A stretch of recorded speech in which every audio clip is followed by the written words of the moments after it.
Hi, welcome to your checkup. We are the patient education podcast, where we bring conversations from the doctor's office to your ears. On this podcast, we try to bring medicine closer to its patients. I'm Ed Dulesky, a family medicine doctor in the Philadelphia area. And I'm Nicole Rufo. I'm a nurse. And we are so excited you were able to join us here again today. So which of the three topics should we start off with? We have three topics? We do. I only know of two of them, I think. Why don't we talk about what we're watching? It's the beginning of summertime, which invites a certain... Summer's here. It's Love Island time. Can you tell our audience a little bit about, like, what are they missing if they're not watching Love Island? Oh my gosh. What are you missing? Probably the best reality TV out there. Yeah, that's a great start. So they're all in Fiji. But the thing about Love Island is that it's practically in real time because they're there now. And it came out this week. So like what you're watching is stuff that happened like 2-ish days ago. That part's really cool because a lot of what we do and what we watch is from like last year, which I think is really restricting for the people who actually are participating in it, like the actors and so on. Actors, they're not actors. They're real people because it's reality. Yeah. But the real people, life. This is real life, of course. There's no script. But yeah, like they're like Summer House, for example. That's last summer, but it's airing this summer. And then like they call them the Islanders. It's happening in real time, but like they don't have their phones or anything. So all of this discourse is happening online. And like they don't know about it. Right. You know, it's not like they filmed this 8 months ago and now they're home and like reading everything online that's happening about it. Like that one girl got canceled and just got yeeted from the villa. She did. And people on TikTok and stuff because she only lasted like 1.5 episodes. And people will be like, oh, she has no idea. Like she's in this bubble in Fiji and has no idea. Like she's getting canceled. And then they kicked her out of the villa. Yeah, absolutely crazy. And if we didn't say it, it's a dating show. Yeah. Where people are trying to, quote, find love. But there's also a prize after it. We joined on last season, but we watched like after the fact, like 36 of the 42 episodes had already been out. Yeah. And we hopped in and binged it. Look, a show hates to see us coming. Because honestly. An entire season of a show hates to see us coming. Because if there's one thing we are really, really good at is being on that couch and watching the heck out of something really fast at one-time speed. But there is some money at the end involved. And like one of the other cool pieces is that people vote. So that when they're watching, like they vote. I haven't participated in the voting yet, but they vote for the couple that they think. But a lot of the couples from last season are still together. Really? Yeah. They're doing like a whole spinoff from the season 6 people. So this begs for an argument. I mean, Love is Blind. And like the money isn't like, it's like $100,000 that at the end you decide if, I forget how you, or like whoever, I forget what the determining factor was of it, if you like keep it all or if you split it between like you and the other person. I mean, it's still like $100,000, but it's not like, that doesn't go that far. Sure. Not these days. It's not like $1 million. Right. It's not like, there are other shows. I mean, and like they do it with traders too. They're like, oh, here's $250,000 for like people who already have like what I imagine to be like a lot of money. Yeah. It's really fun. It's late though. I wish they moved the start time up. Oh my gosh. I know. Well, that's because they do it it's 9:00 Eastern time. So then like the West Coast people are watching it at 6. So like they can't make it too early for them. I don't know. I just wish everything was earlier. I know. Maybe we should like move to California. Like by the time this gets cut out, like this put out, NBA finals last night started 8 p.m. And like I'm barely awake. We're sleepy. We're sleepy at that point. And like now we're doing this thing where we can't watch TV in bed on the projector, even though that was like a really cool moment for us. We have to watch it downstairs, and both of us are sleeping so much better. Yeah, it's really annoying. It's really annoying how that works. But nonetheless, that's what we're watching recently. And any other thoughts about Love Island? Mm-mm. All right. What else should we talk about? We need to talk about dinner last night. Why don't you tell them about dinner a little bit? Because we always talk about things that I make, and Eddie made restaurant quality mussels last night. I feel good about this. They were so delicious. Double garlic. More garlic is always the answer. Oh, yeah. Always more garlic. So I just had the idea because I was like, you know what? I want to create something different. Put the biochem degree to use, as you would put it. Yeah. And so we go to the grocery store, and I like this grocery store. It's Wegmans. What am I kidding? And we go to the seafood section, and they have all these mussels on ice. And I'm just standing over there, and I'm laughing. And I have no sense about what I'm going to get myself into. And I think I just got lucky is really what happened. But what do you mean? Well, cooking the mussels isn't the tough thing. It's like cleaning them and getting rid of what they call the beard. Mm-hmm. And the gravy is really where the finesse was, because that's what the mussel is in. And I feel great about it. I mean, you routinely like make amazing meals, superlative meals for me all the time. So it's really nice that I was able to pitch in there and make some red mussels. I may have to put it in the recipe book. Yeah, that has to go to the recipe book. And you were like, I measured, what did you say?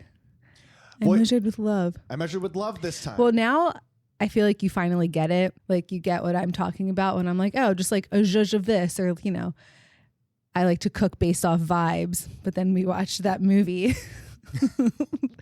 and she was like, measure with your heart or something, or measure with love. And then my mom said that to you like shortly after that.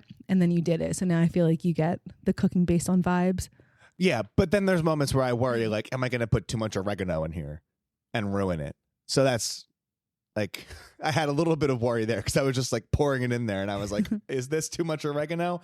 But did the recipe you used, did you put, did it call for any wine? Yeah, it did. And I didn't feel like going to the store to getting some white wine. We have cooking wine in the fridge. That could have used it. Yeah. Did you think that it would have added a layer of, it did call for wine. Yeah. I was just curious. It brings out like the aromatics, like the garlic and stuff. Oh, that like reaction, I guess. Well, you and your biochem degree, like you put it in like after the garlic, before the tomatoes, and then something with like the acidity of the tomatoes. It's the same thing with like vodka and a vodka sauce, you know? Oh, well, I mean, you know, by the time this comes out, I will have a giant amount of fat rigatoni in my tummy, but this one's going to be extra because I'm pretty sure we're going to do shrimp and spicy pork sausage. Oh yeah. I forgot we had the Argentinian shrimp in the freezer. Yeah. So, I mean, those are also, maybe we can use half and save the other half for your cumin shrimp that you love to eat. I do. What's the third thing?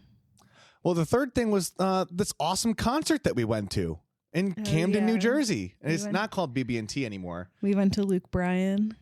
Yeah. That was so fun. That was a blast. He had people standing up more than Kenny did. No one sat down the entire time. Eddie was not ready for all of the screaming women around Luke Bryan. These women love Luke Bryan. Oh my goodness.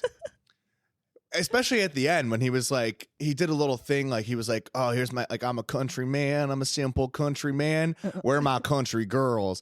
And then he went into the song, and then I thought the place was going to explode. I was like, this is crazy. Simple white t-shirt, light wash jeans, and those cowboy boots, and everyone's going nuts. Quite the performer though. I mean, literally everyone was standing the entire time. But we went to the bathroom for the second time, and we came back and everyone was already standing. And I was like, oh, how convenient. We're walking back to our seats and everyone's already standing for us. This is awesome. Thinking that there was a third like warm-up act. Yeah. I don't know why you guys all thought that. I don't know, but I was like, wow. Because they don't turn all the lights off. It made sense because it was like 9 o'clock. For an opening act. Like an hour and a half for like, is that how it works? Like, well, that's one question I have.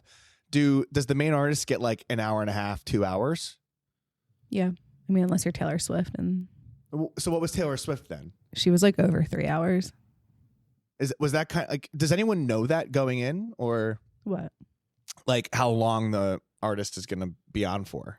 I think you can usually find like the set list online sometimes. Okay. And like figure out how long it is. Yeah.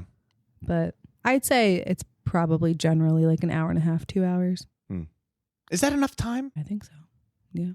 Yeah, that is enough time. I felt it by the end. I was like, yeah, this is good. It was like it was all put together from start to end, high energy. Pizza is everything. Look, that's an expensive venue. Yeah, that was crazy. That was more expensive than the Link, I think. That was crazy. Those 2 beverages for that cost, and then pizza, a personal pizza, $28. It wasn't me, but oh my God, this place was. I get it. I get what they're doing, but wow. Anyway, awesome concert. High energy. That was awesome. Would you go back? I would go back. Absolutely. Yeah, Luke Bryan's fun. Yeah, I would definitely go back. He to also Luke Bryan. he interacts with the crowd, I feel like, which is fun. The amount of Eagles chants. Oh my God. Yeah. But there was a really cool moment where one of his like bassists, I think, like got up there on the mic and led the chant. Oh yeah, because he's like from Philly or adjacent. Yeah, and that must have been a cool moment for him. Mm-hmm. As a Giants fan, I was just like, look, have their moment. Like, you're still champions. Yeah, do your thing. Poor kid's a Giants fan. Look, I had my time. We won. We don't have. Listen, the Eagles won the Super Bowl. You loved it. No, you were a part of the culture. It was cool living here while that was happening. I had my time as a Giants fan. I'm still a Giants fan. The arrow's pointing up. Listen, we have pictures of us on Broad Street when they won the Super Bowl, and they're going in our 2025 album book, and evidence of Eddie being an Eagles fan will live there forever. No, look, am I going to sit here and be a grump and be like, I'm not going outside when they won the Super Bowl to see what this place is like? I'm going to sit inside and hate like this. I'm going to be a hater. I'm going to be a hater. No, I'm going to go outside. I'm going to see what it looks like because I want to see it. So that's that. Why don't we dive into what we're going to talk about today? It's a little follow-up from last week to give us a little advanced topic to get a better understanding of our bodies.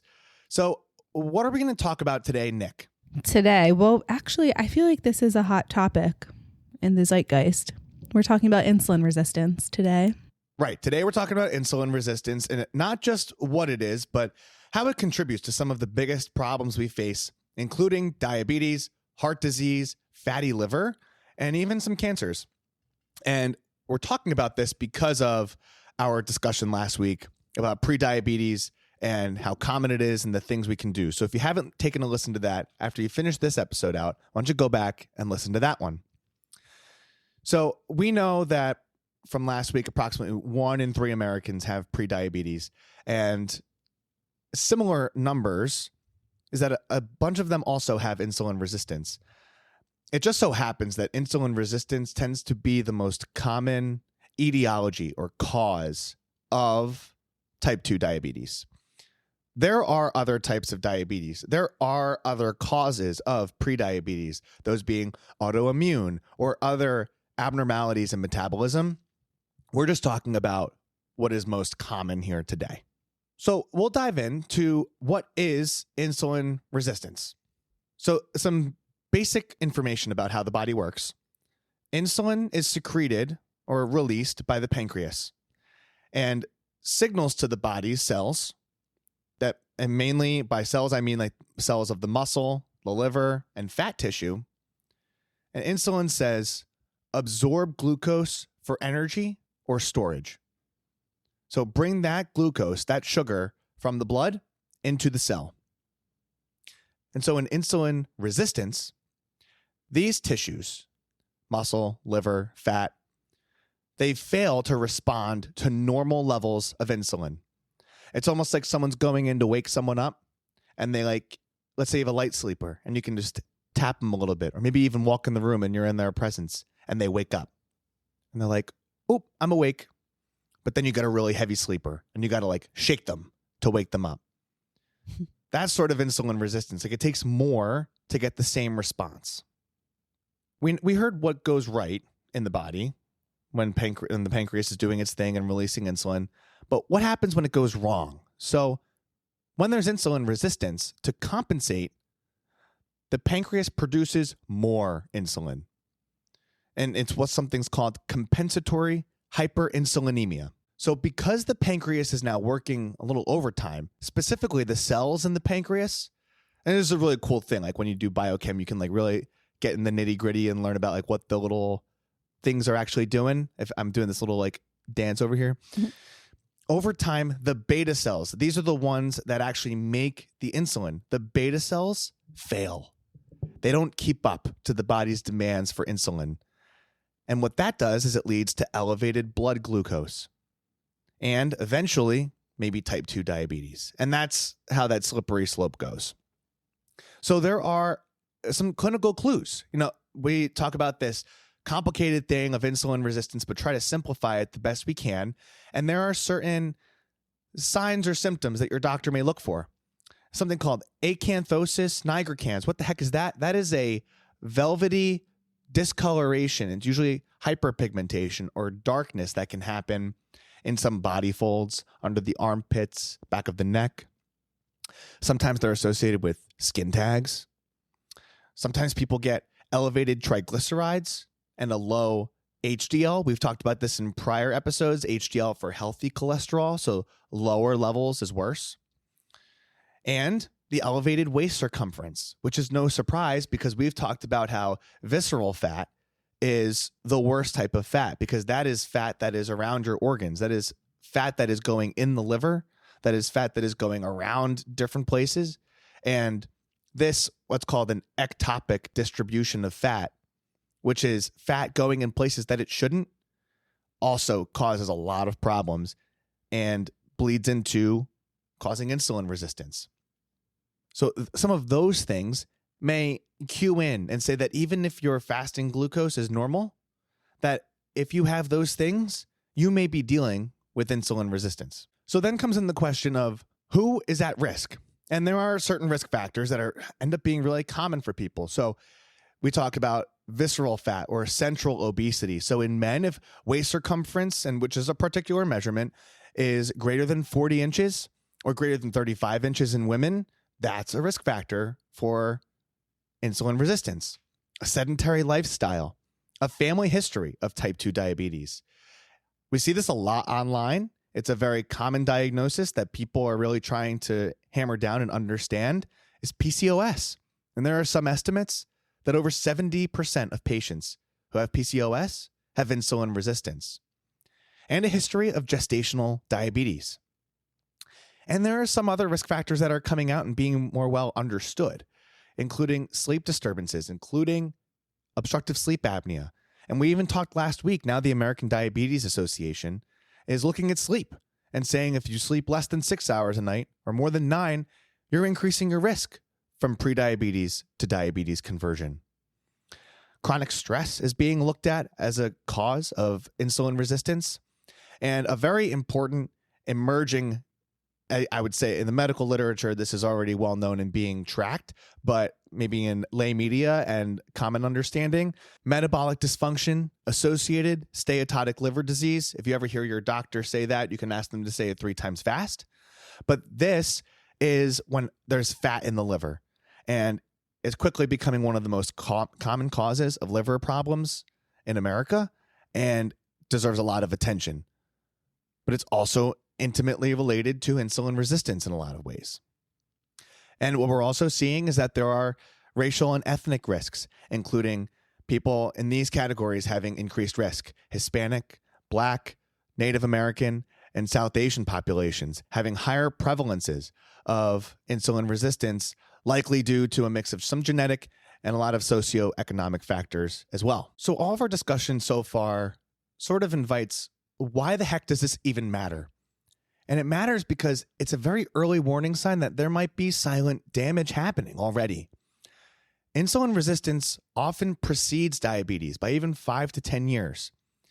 And even during that time, some damage might already be happening, especially to the cardiovascular system, which is the most common cause of mortality in America.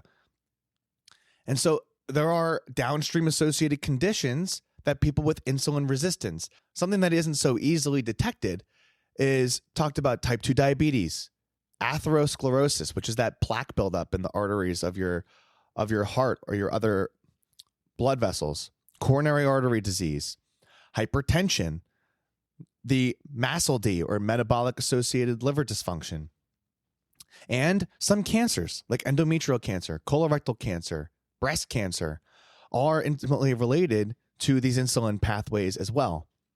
And so far we've talked about who's at risk. We've talked about why it matters.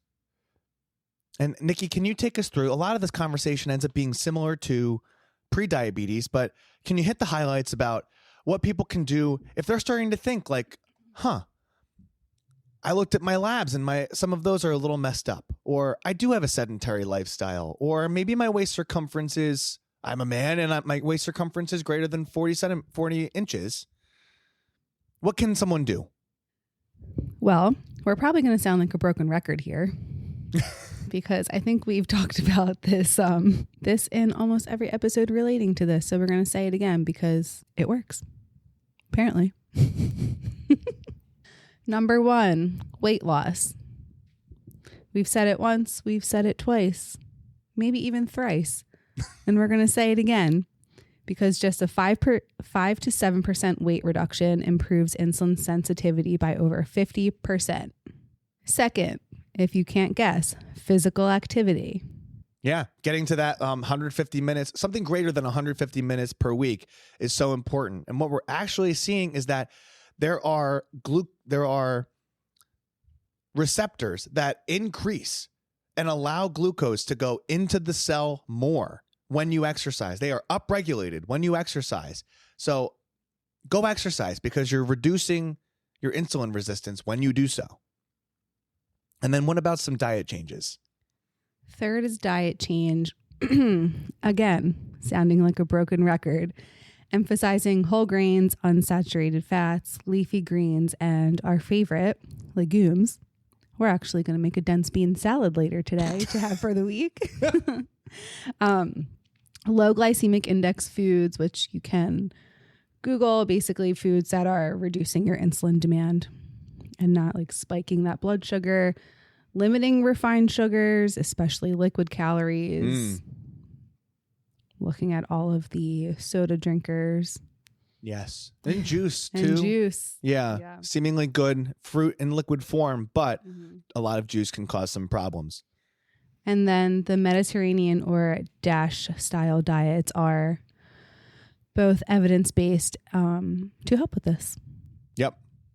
All of that put together can really help. And I think we're going to limit a lot of the medication talk. There are a lot of medications out there that can help insulin resistance, but because insulin resistance is sort of like a yellow flag of things that are happening in your body, a very early warning sign, I feel like talking about medicines would invite over medicalizing it and say like, yeah, let's use medicines to detect this thing that's happening so early when it's in the things that you're doing every day. I've been trying to say this a little bit more in visits that like the movement is the medicine, the food is the medicine when it comes to things like this. So we won't talk about medicines as much today. There are some other lifestyle factors that affect your insulin sensitivity, like getting the right amount of sleep helps. We talked about this last week. We'll say it again. And so leaving all of that out there, what are you seeing online or now we're just chit chatting. I want to talk about like, I'm seeing this a lot online that people are saying like, I'm having a tough time losing weight because of my insulin resistance. So everything we just said, kind of points to that. A lot of people may have this or struggle with this. Mm-hmm. People are like, oh, I can't lose weight. It's my insulin resistance or it's my high cortisol. Or like, I can't lose weight. It must be I have painful, whatever. Like I must have PCOS. Right. When like, that could be the case. Right. It might be the case, but like, I don't know. But then if you like do all the things. Yeah. I think there's a healthy effort for people to understand what they're going through. And this insulin resistance, like in particular, I think toes the line between disease and like pathology that is happening. Mm-hmm.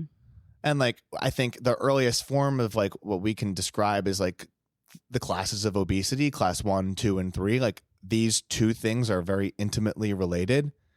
Another point to get at here is that like, yes, these things happen to people. And at some point, people have to choose to live in the solution instead of sitting in the problem that is happening to them. Yeah. And I guess my thing with like all the people online, they'll be like, you know, whether they self-diagnose themselves with insulin resistance or not, but then they, you know, make all these TikToks of what they're doing for that and, you know, making all these healthy lifestyle modifications, which like with or without insulin resistance or with or without whatever kind of like diagnosis, whether it's actual or self-made, those lifestyle modifications are good for you and healthy regardless of any of that. So excellent point. Right. Like, that's also, you know, I guess they're not doing anything like super damaging online and putting things out there. Right. And this is also, I think this gets at a point of the speed that information flows again, because there are not a lot of mainstream tests that are described and endorsed by a lot of medical societies at this point, but are used in practice. Like when I was reading about this, that like we didn't include in the formal like breakdown was measuring fasting insulin. Like people ask for that. I've been asked for that. And at the time I didn't know much about it, but like if it's a very fluctuating level is one. Two, the different labs that run labs don't have a standard reporting system for it. Yeah. And it's all related to like individual moments in time. And so a lab like that is fraught with misleading information. It could be very helpful. It could not be. And there isn't a lot of guidance out there right now to say one way or the other. Neither is the triglyceride to HDL ratio, which I'm sure some people are using and may be helpful, but triglycerides fluctuate throughout the day. And so, yeah, you get it when it's fasting. But once again, there's not a lot of formal recommendation out there to discuss this because it's so early on. Like we're just talking about prediabetes a lot and it covers so many people. And the earlier step upstream of prediabetes in a lot of circumstances is insulin resistance. And it's more the pathophysiology than a active condition. It's like describing a process that's happening in your body that your body compensates for until it can't. And when it's done compensating, prediabetes. And then when it's further decompensating, diabetes. In a lot of cases, like we said earlier, it doesn't always shake out that way. People end up doing the things that they're supposed to anyway. No one's going to say, like no doctor's going to say it's bad if you increase your activity and start eating a healthier, more balanced diet with. An analogy comes to mind when car maintenance is a topic that I think about a lot with delivery of news and service, but also like taking care of it.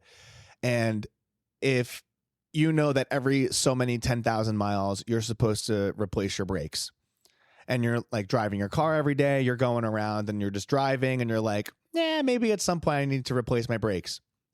But then you go see a professional. And let's say in a different arc of life, you go see the professional, you go see the mechanic. And then the mechanic says, based on this sign, and this sign, you need to get your brakes replaced.